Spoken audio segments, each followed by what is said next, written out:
there are many human beings, or most of the religions besides Islam, they have the concept of anthropomorphism. Most of the religions besides Islam have the concept of anthropomorphism.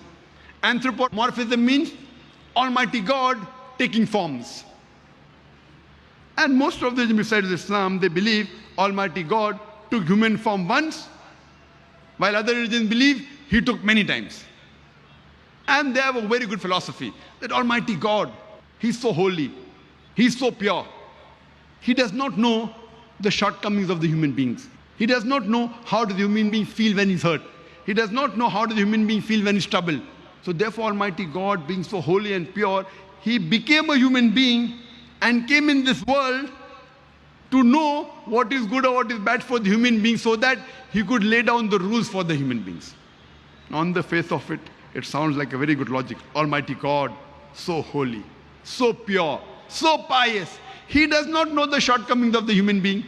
How does the human being feel when he's hurt, when he's in trouble, when he's in pain? So He came on this earth, He became a human being to know what is good or what is bad for the human being.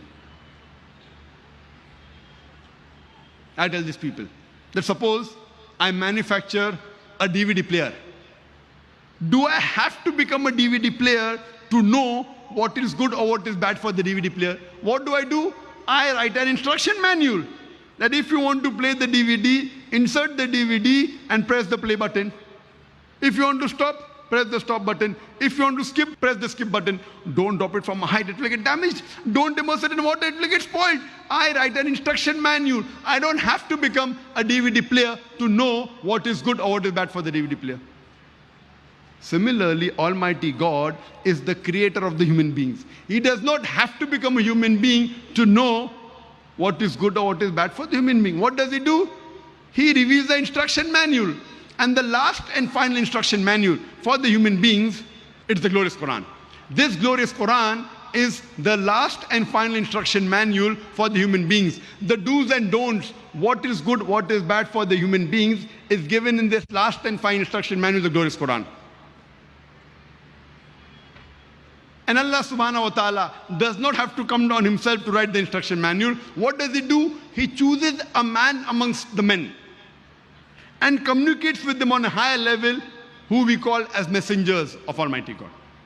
And He reveals the message. So if you understand the concept of God, of Allah subhanahu wa ta'ala in Islam, you will understand Islam in the right perspective.